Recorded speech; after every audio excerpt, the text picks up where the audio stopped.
Olá, boa tarde!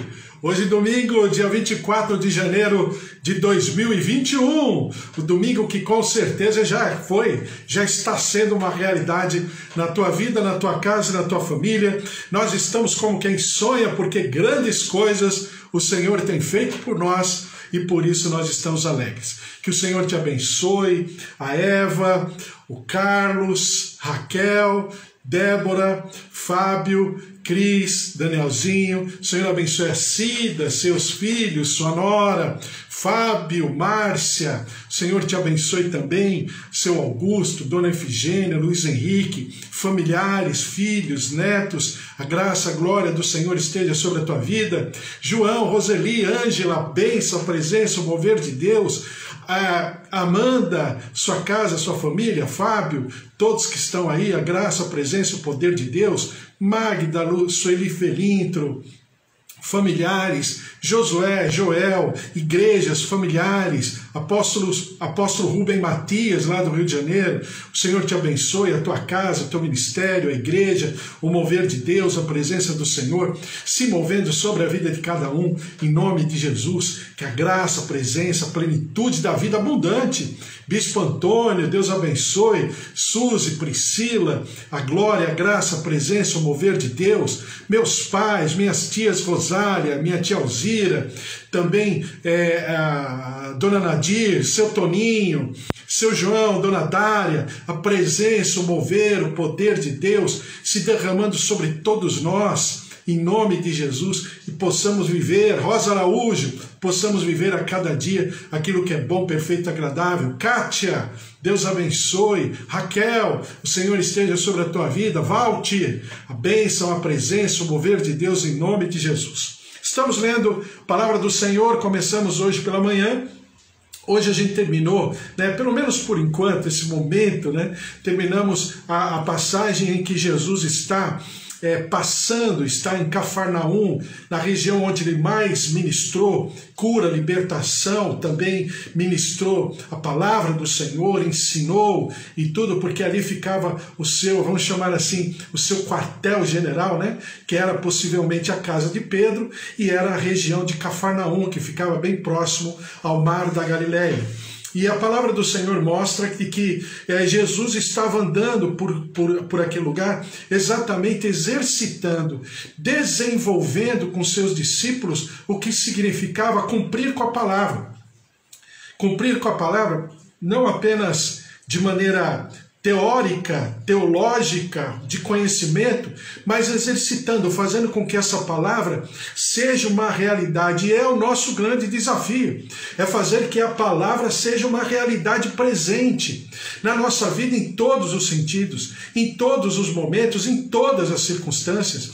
Isso é um desenvolvimento, é uma capacitação, e que o Senhor esteja realmente derramando dessa aproximação, dessa sintonia fina entre a palavra de Deus e a minha vida. Aí eu estou contando a minha própria experiência, estou com Covid-19, hoje está fazendo já 7 dias que eu estou com Covid-19, cada dia é um desafio, só eu sei como é que eu estou aqui. Mas por quê? Porque é isso que é o exercício da minha fé. É isso que vai pontuar a minha vida. Não apenas o que eu sei, não apenas aquilo que eu tenho de conhecimento. Isso é importante, é maravilhoso, mas essa palavra precisa sair desse lugar e entrar aqui nesse lugar. Essa palavra precisa reverberar nos meus sentimentos, nas minhas veias, no meu organismo, a saúde, a cura, a plenitude do Senhor, para que eu possa realmente viver aquilo que eu ministro, aquilo que eu expresso, ou então as minhas fraquezas, a minha realidade. Como eu falei para você e tenho falado sempre, nem sempre o Senhor vai tirar a minha realidade. Nem sempre o Senhor ele permitirá que eu não viva uma realidade. Mas eu tenho certeza, aí que está a questão. Eu tenho a certeza e a convicção que Ele está comigo na minha realidade. Mesmo que a minha realidade não seja para mim o melhor, que nem tá com Covid-19, não é fácil. Mas do outro lado, eu sei que Ele está comigo, é isso que me dá convicção, é isso que me faz andar por sobre toda essa circunstância. Então é exatamente isso que nós temos que trabalhar para que essa palavra não fique uma teoria lá, e eu aqui e a palavra ali. E aí eu começo a depreciar a autoridade, o poder e o mover de Deus, por causa da minha experiência que não está coadunando, não está sendo, vamos dizer, ornada, né? Não está ornando a palavra com a situação que eu estou vivendo. Então vamos ler o texto, continuar aqui. Mateus capítulo 29, versículo 27, que diz assim: Partindo Jesus dali, seguiram-no 2 cegos clamando: Tem compaixão de nós, filho de Davi. Tendo ele entrado em casa, aproximaram-se os cegos, e Jesus lhes perguntou. Essa frase, essa pergunta, ela é alguma coisa muito desafiadora. Credes que eu posso fazer isso? Responderam-lhe, sim, Senhor. Então lhes tocou os olhos, dizendo,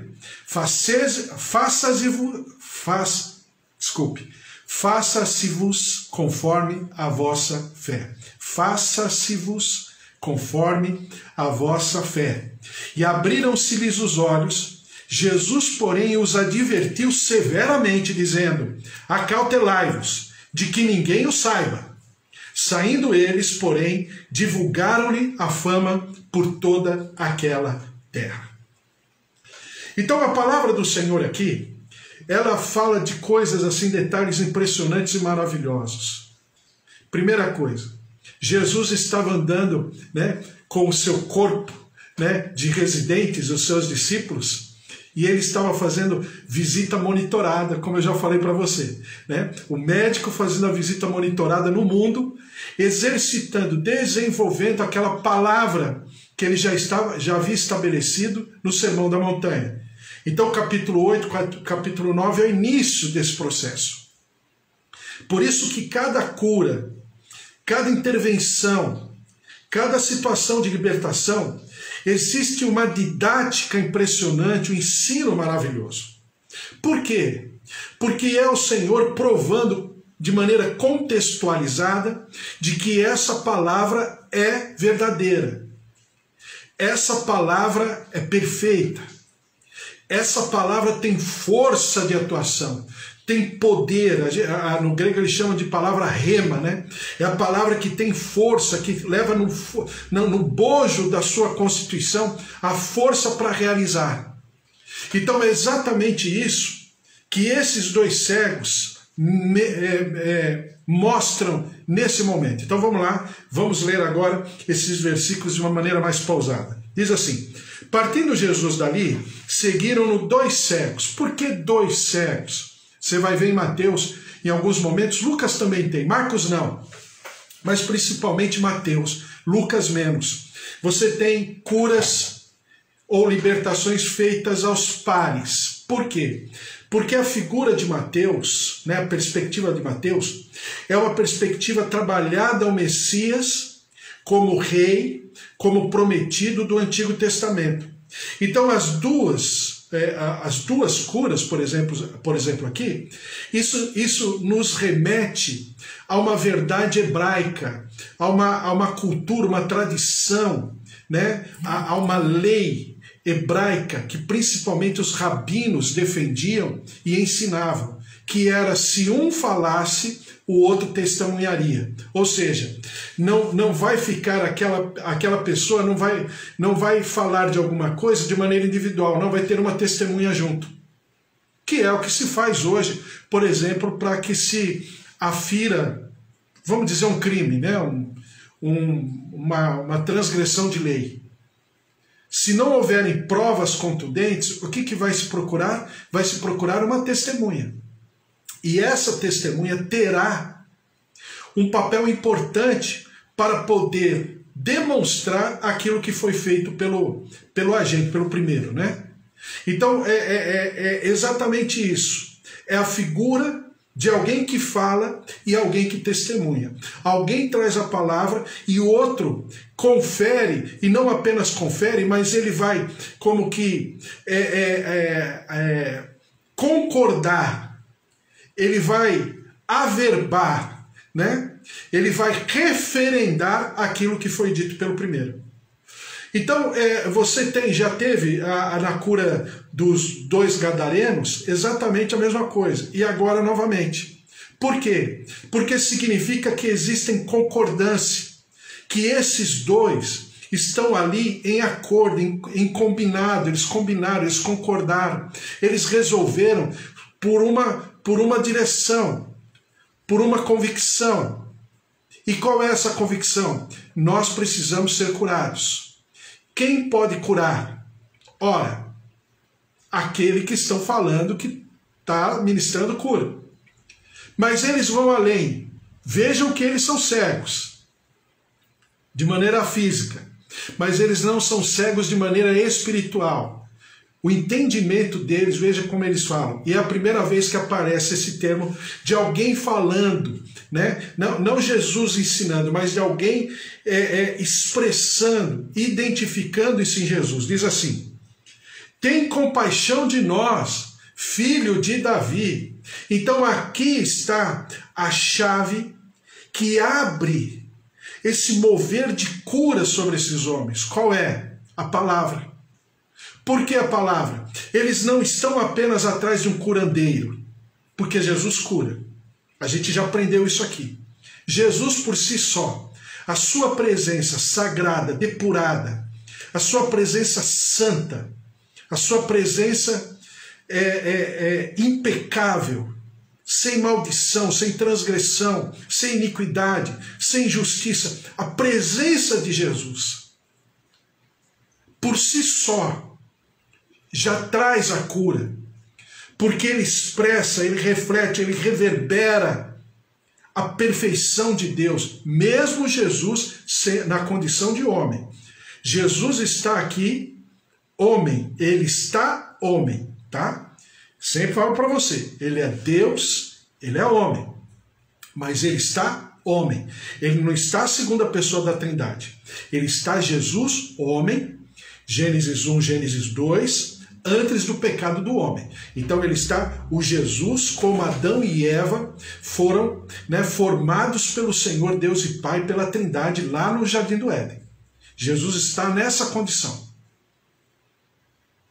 Então Jesus, na sua presença, ele já traz cura. Mas esses homens, eles estavam não apenas identificando aquele que cura, aquele que faz milagres, mas eles estabelecem a identidade espiritual de Jesus. Eles estabelecem a constituição perfeita de Jesus. Jesus homem, mas principalmente o Jesus Messias, no hebraico, Yeshua Mashiach, o Jesus Messias, o Jesus ungido, o Jesus enviado, o Jesus consagrado, o Jesus constituído naquilo que a Trindade estabeleceu. Filho de Davi, tem compaixão, ou seja, nós identificamos no Senhor, nós não enxergamos, mas nós sentimos. Nós percebemos de que estamos diante daquele que é prometido, o herdeiro do trono de Davi, onde o Senhor promete, em vários textos nos proféticos, nos salmos, onde o Senhor promete que o trono de Davi seria eterno. E o Senhor está expressando, e o Senhor está constituído por sobre essa plataforma de promessa de Deus. E diz aqui: tendo ele entrado em casa, aproximaram-se os cegos, e Jesus lhes perguntou: credes que eu posso fazer isso? Novamente, mais uma vez, por várias vezes já, Jesus pergunta se o outro crê. As pessoas vêm em busca de cura, de milagre, de sinais, de prodígios, de maravilhas. E Jesus responde com uma indagação: você crê? Vocês creem? ele pergunta: credes que eu posso fazer isso? Responderam-lhe: sim, Senhor. Então lhes tocou os olhos, dizendo: faça-vos conforme a vossa fé. E abriram-se-lhes os olhos. Jesus, porém, os advertiu severamente, dizendo: acautelai-vos de que ninguém o saiba. Então, outra vez aqui, vou falar mais uma vez. Outra vez. Existem alguns níveis de fé, né? A fé suprema é a fé que crê na palavra.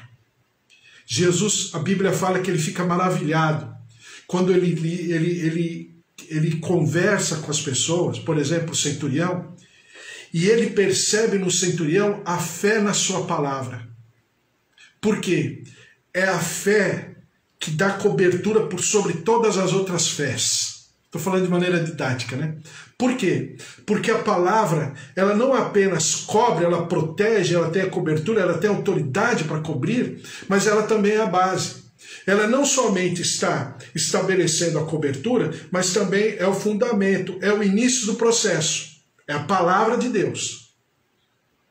Então, obviamente, a gente conversando, a gente sabe disso. Tem aqueles que creem na fé, tem a fé do ambiente, né? Quando eu canto, né? Aleluia, aleluia. Então a pessoa está naquele ambiente, ela crê que Deus está ali e que Deus vai curar. E se estiver em sinceridade diante do Senhor, com certeza, porque o Senhor faz o bem. O Senhor vai curar. A despeito de situações, circunstâncias outras, ali existe a cura do Pai.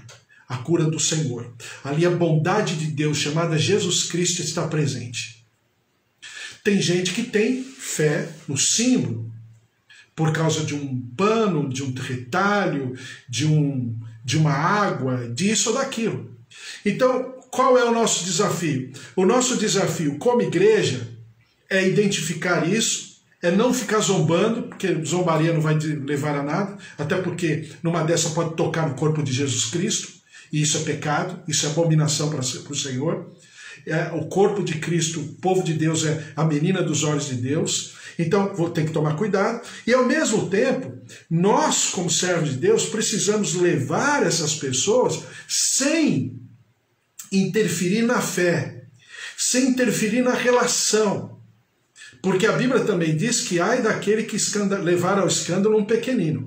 Então, assim, de maneira muito sábia, trabalhando para que possa ser acrescentado, acrescido um lastro, uma consistência, para que agora, né, com as experiências pessoais, mais o lastro, mais a consistência, mais a base, essa pessoa possa, né, transcender e possa viver a plenitude do Senhor, tanto na palavra, no mover, mas na sua experiência pessoal, porque a experiência também é maravilhosa quando está diante do Senhor.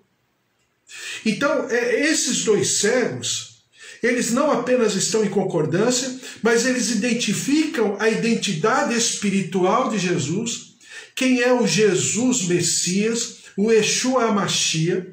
Eles estão diante do Senhor e o Senhor está estabelecendo um limite. Qual é? A fé deles. Vocês acreditam? Nós acreditamos. Então, Jesus tocou-lhes nos olhos e eles passaram a enxergar. Então, é aquilo que eu sempre falo em todo momento. Jesus não está curando por simplesmente curar. Até porque, quando ele fez isso, a Bíblia lá no livro de João fala que tudo o que ele fez não caberia em todos os livros do planeta Terra. Então, essas curas que estão aqui, essas libertações pontuais, né, destacadas que estão aqui, é para o nosso ensino. Então, diante dessa perspectiva, quando o Senhor Jesus, ele se move em curar, ele está conversando conosco, ele está falando conosco sobre o quê? Que ele está disponível a todo e qualquer aquele que o buscar, para fazer qualquer coisa, desde que haja realmente essa relação, essa identificação de quem é Jesus, de fato. Não apenas um talismã, um amuleto, não apenas um agente de cura, não apenas alguém que faz milagres, não alguém que tem poder, muita força, muita energia, muita grandeza. Ele é tudo isso. Mas ele é o Messias. Ele é o enviado pelo Deus Pai, pelo Espírito Santo e pela segunda pessoa da Trindade, o Filho de Deus. Ele é enviado exatamente para abrir, inaugurar esse reino dos céus na nossa vida e no nosso interior. E esses cegos, na sua concordância, eles determinam o quê? De que realmente, ainda que eles estejam cegados dos olhos, mas eles não estão cegados do entendimento. Veja só o que diz a palavra do Senhor em Isaías 35:5. Dizei aos... eu vou ler um pouquinho antes. Isaías 35:4. Dizei aos desalentados de coração, sede fortes, não temais, eis o vosso Deus, a vingança vem, a retribuição de Deus, ele vem e vos salvará. Então se abrirão os olhos dos cegos e se desimpedirão os ouvidos dos surdos. Os coxos saltarão como servos e a língua dos mudos cantará. Pois águas arrebentarão no deserto e ribeiros no ermo. A areia esbraseada se transformará em lagos e a terra sedenta em mananciais de águas. Onde outrora viviam chacais, crescerá a erva com canas de junco, e ali haverá o bom caminho, o caminho que se chamará o caminho santo. O imundo não passará por ele, pois será somente para o seu povo. Quem quer que por ele caminhe não errará, nem mesmo o louco. Então, é a manifestação perfeita, substancial, física, do Senhor Jesus, conforme Isaías 35, de 4 em diante. E nós, como igreja, e nós, como povo de Deus, precisamos o quê? Expressar esse Jesus. Na nossa realidade, no nosso dia a dia, nas demandas, nas contingências em que vivemos.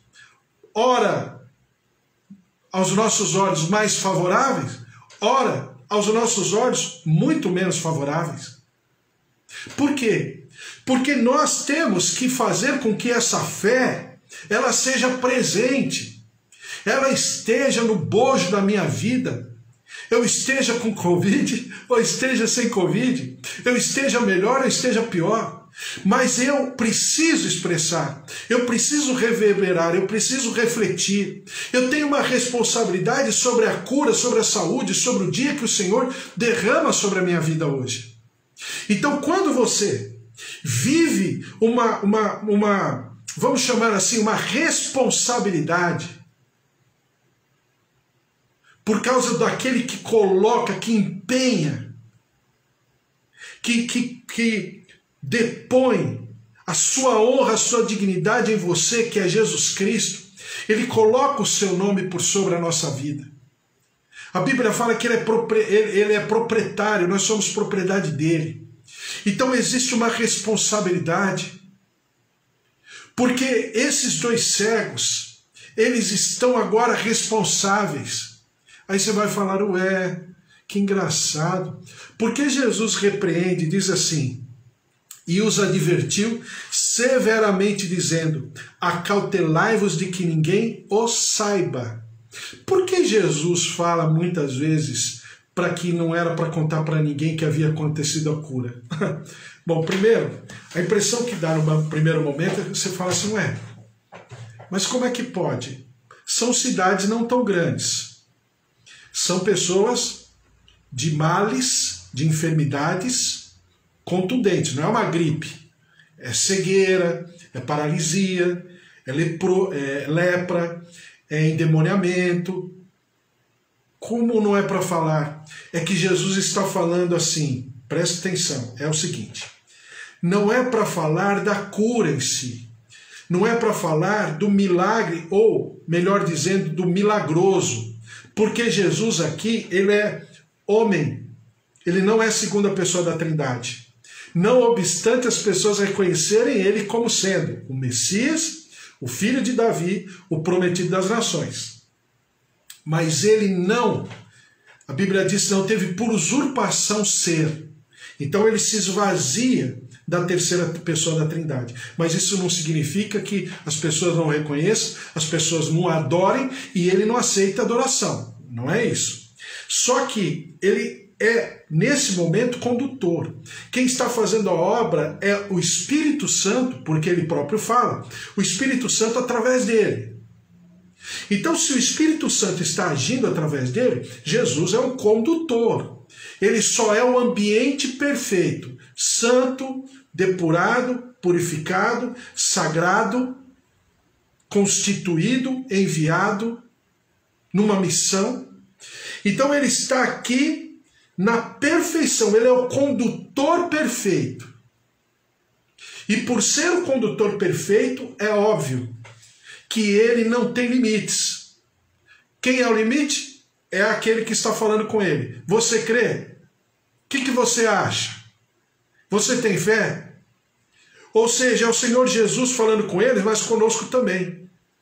A quantas andam a nossa fé? Qual o nível da nossa fé? Qual o nível de profundidade? É na palavra? É no ambiente?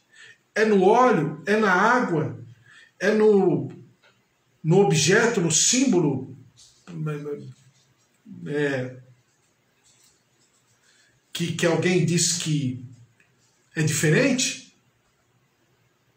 É numa pessoa que simboliza aquele milagre, aquela cura e tudo? Aí quem é? Bom, dito isso, então cabe a mim interiorizar ou exercitar ou desenvolver aquilo que me compete na minha limitação. Cada um tem a sua. A questão não é essa. Agora é lógico que quando eu começo crendo na palavra e essa palavra se transforma em convicção na minha vida, obviamente fica muito mais fácil. Por quê? Porque é a fé suprema, é a fé na palavra. Né? A fé vem pelo ouvir, ouvir o quê? Então, é a fé na palavra. Quando você tem experiências e outras, entre aspas, fés, elas vão sendo seladas na palavra e fundamentadas na palavra. Então é uma verdade. E nós precisamos, como igreja, entender isso sem ficar zombando isso e aquilo, porque não leva a nada. Até porque isso até causa, né, até um desgaste, porque é corpo de Jesus Cristo, tudo é corpo de Jesus Cristo. A igreja está padecendo de uma dificuldade, aquilo que eu li de manhã, né? A mulher do fluxo de sangue é a igreja em hemorragia.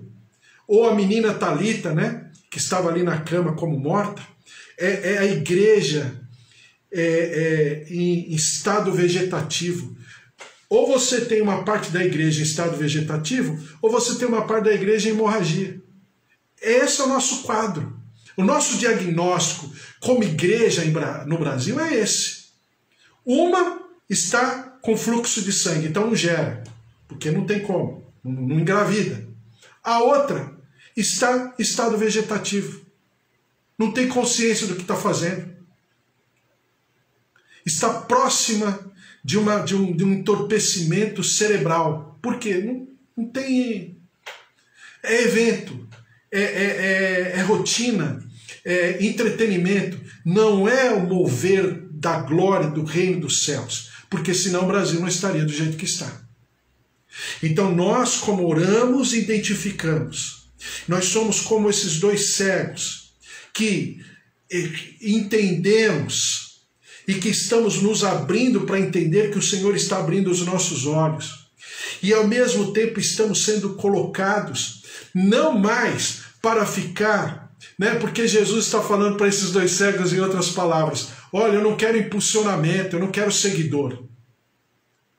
Por isso que Jesus repreendeu os cegos, para não ficarem falando do que havia acontecido com eles, no sentido de falar de Jesus como curador, como milagroso, como milagreiro. Não. Mas era para os cegos falarem deles, de quem eles eram e de como eles estavam. Era para aqueles cegos falarem do filho de Davi, do prometido das nações, do Yeshua Mashiach. Era para eles realmente revelarem o enigma. Quem é o enigma? Jesus Cristo.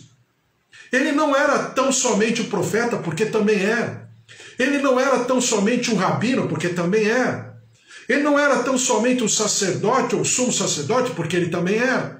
Ele não era somente alguém que estava ali como divisor de águas, antes dele e depois dele, porque também era, mas ele estava ali na sua identidade e ele queria que aqueles dois cegos expressassem a verdadeira identidade de Jesus, o Messias, o prometido, aquele que veio como Senhor, aquele que estava se mostrando como Salvador, como o resgatador, como o remidor, como aquele perfeito Adão, o segundo Adão, que se pelo primeiro veio a morte, por ele estava sendo inaugurada a vida, e a morte estava sendo vencida pela vida, a morte estava sendo destronada para que a vida se manifestasse.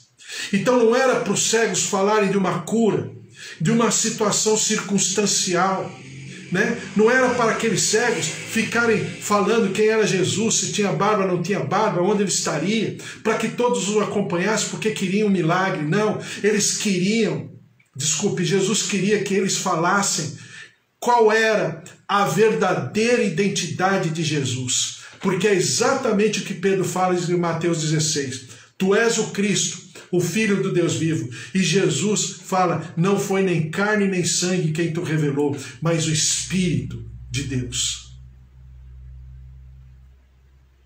E isso sim era para os cegos falarem. Era essa a perspectiva, a visão, a lógica que Jesus queria que todos os curados pudessem fazer. Não voltarem para casa carregando a cura como um milagre, como testemunho. Porque eu fui curado. Claro, é Jesus. Você queria o quê? Jesus é Jesus.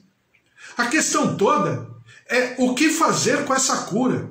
Qual será a próxima etapa? Qual será o próximo capítulo da minha vida? O que eu farei com essa dádiva que o Senhor está derramando sobre mim? Qual é a minha responsabilidade? Então o que Jesus queria desses dois cegos é que eles expressassem, eles externassem a responsabilidade da cura. Porque tudo na obra de Deus tem propósito. Tudo. Fala comigo, tudo. Tudo tem propósito. Até a nossa cura.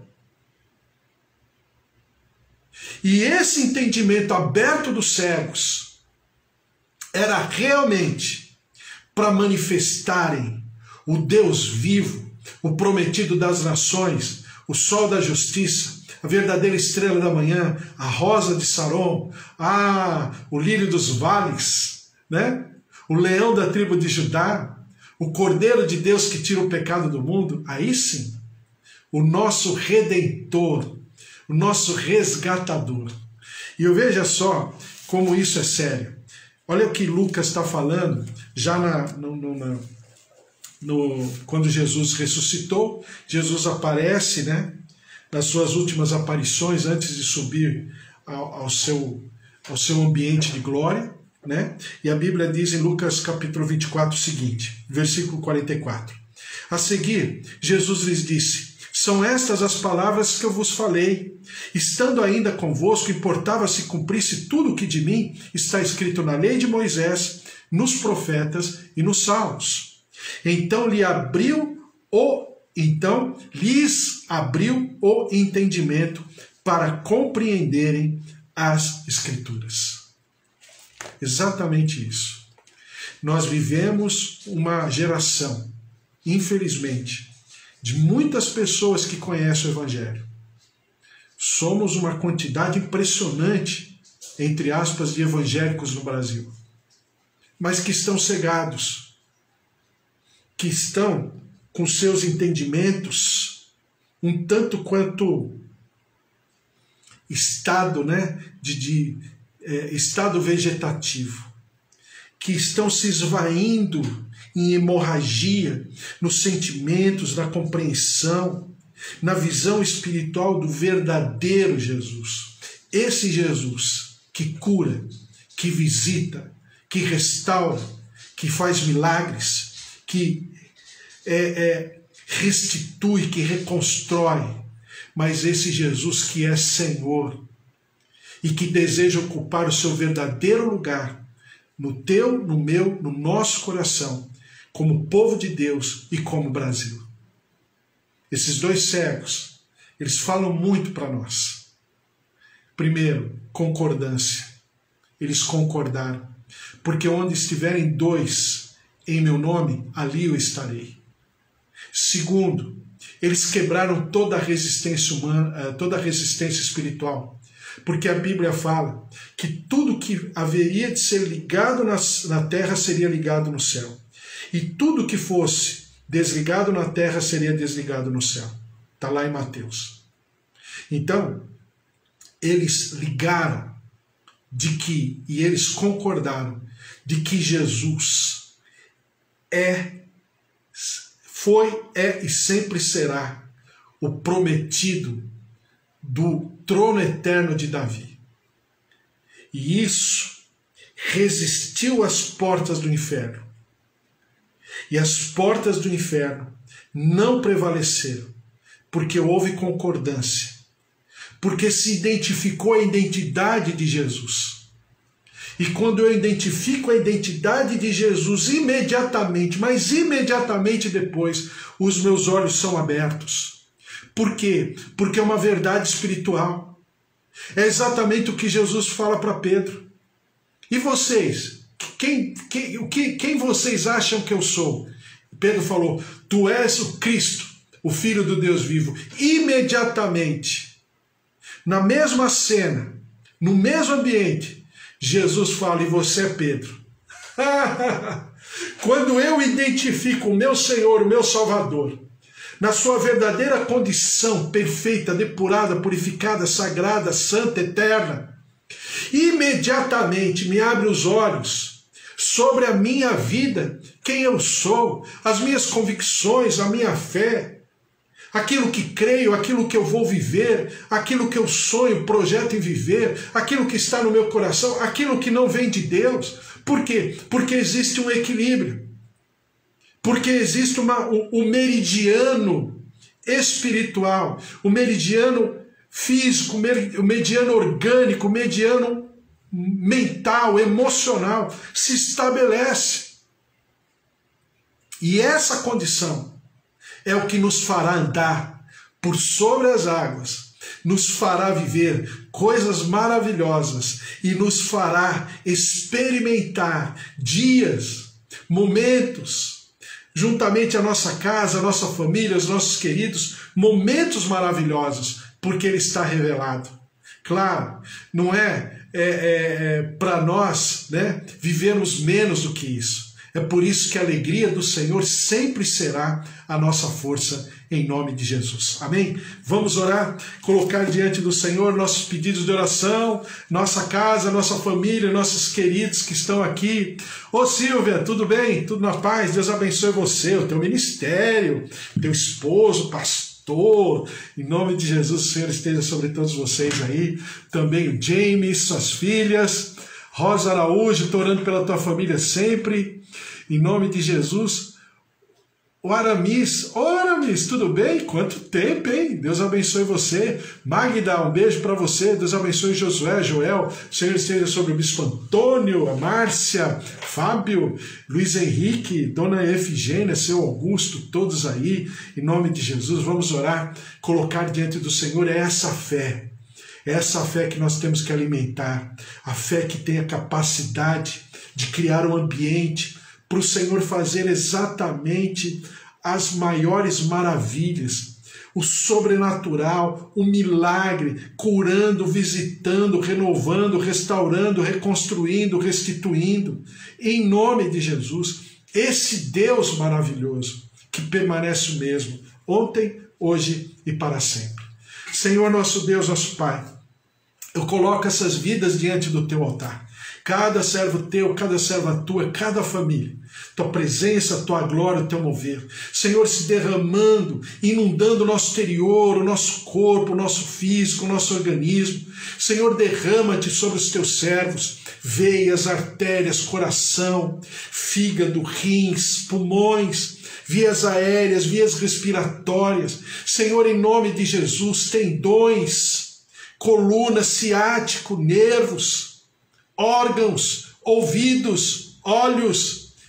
Recebam a vida, recebam a cura, recebam a presença do Senhor Jesus, aquele que era, é e sempre será, o autor e consumador da nossa fé, em que o seu amor nunca mais se separará de nós. Derrama-te, ó Deus, sobre cada um de nós, nos visitando, nos restaurando, nos renovando, restituindo a nossa força, a nossa energia, o nosso vigor. Ó Deus, os nossos olhos espirituais para enxergarmos. Derrama do teu colírio, derrama, ó Deus, do entendimento, da razão espiritual de todas as coisas. E nós daremos sempre ao Senhor todo louvor, toda honra e toda glória. Senhor, nós te pedimos pelo nosso país. Mais de 1000 famílias hoje que estão enlutadas, perdendo os seus familiares para a pandemia, fora as outras tantas que estão perdendo seus familiares por outras razões. Senhor, tem misericórdia da nossa terra. As pessoas estão, ó Deus, desalentadas, desestruturadas, entristecidas, angustiadas, aflitas, desequilibradas. As pessoas, Senhor, estão à deriva, mas o Senhor é Deus. Tem misericórdia da nossa terra, tem misericórdia do nosso povo, o pai, a mãe, o filho, a filha, o neto, ó Deus, o sobrinho, o tio, o avô, que estão perdendo seus queridos. Uma situação tão conflituosa, de narrativas, de confusões, gestores públicos, enfim, tantas coisas. Senhor, tem misericórdia da nossa terra. Senhor, tem misericórdia do nosso país. Tem misericórdia, ó Deus, do nosso povo, pessoal lá do Amazonas, pessoal do norte do país, do nordeste também, pessoal aqui do sudeste, do sul. Deus, todos os lugares. Só se ouve isso, só se está, ó Deus, falando disso. E nós, ó Deus, queremos te clamar, tem misericórdia, que o nosso clamor chegue na tua presença. E nós possamos ver, ó Deus, a nossa terra restaurada e renovada. Porque nós cremos que o Senhor é o nosso Deus, o Senhor nosso Jesus está fazendo o bem. O Senhor nosso Jesus faz o bem.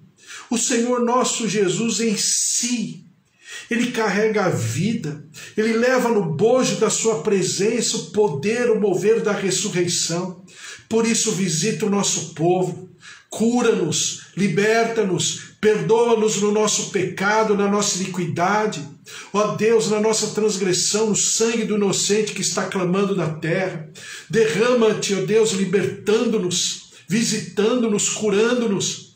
E nós daremos sempre todo louvor, toda honra e toda glória, porque esse país tem um dono, proprietário, e nós queremos que o nosso dono, o nosso proprietário tenha nome, o autor e consumador da nossa fé, a rosa de Saron, o leão da tribo de Judá, o Cordeiro de Deus que tira o pecado do mundo. E nós daremos sempre ao Senhor todo louvor, toda honra e toda glória. Por isso, ó Deus, que o Senhor derrame o domingo, o finalzinho de domingo maravilhoso, cheio de vida, na plenitude do Senhor, porque grandes coisas o Senhor tem feito por nós, e por isso nós estamos alegres, porque se estamos aqui é porque tem jeito, é porque o Senhor fará maravilhas, e a obra ainda não terminou, a obra ainda não se concretizou naquilo que o Senhor tem por sobre nós e através de nós. Por isso a ti, todo louvor, toda honra e toda glória em nome de Jesus. Amém. que o amor de Deus Pai, a vida vitoriosa em Jesus Cristo e as consolações do Espírito Santo da promessa estejam sobre a tua vida, sobre a tua casa, a tua família, porque se Deus é por nós, quem será contra nós? Se o Senhor é nosso pastor, de nada nós teremos falta. Sabe por quê? Nem olhos viram, nem ouvidos ouviram, não subiu ao coração humano, mas o Senhor tem sobre a tua vida, sobre a tua casa, sobre a tua família, sobre os teus queridos. Ninguém te separará do amor de Deus, porque, é claro, Ele é o teu pastor, Ele é o teu salvador, Ele é o teu redentor. A Ele todo louvor, toda honra e toda glória, em nome de Jesus. Amém. Amém? Glória a Deus, em nome de Jesus, um finalzinho de domingo maravilhoso. Segunda-feira às 10 horas da manhã estou aqui de novo. Deus te abençoe, o Senhor esteja sobre a tua vida, sobre a tua casa, a tua família. O Senhor te proteja, o Senhor te guarde, o Senhor te esconda à sombra do Onipotente. Você esteja protegido pelas suas asas, preservado na presença e no altar do Senhor na tua vida, em nome de Jesus. Um beijo para você, até amanhã às 10 horas. Fique na paz, tchau, tchau. Beijo. Ô Aramis, Deus abençoe, hein? Que saudade de você. Beijo.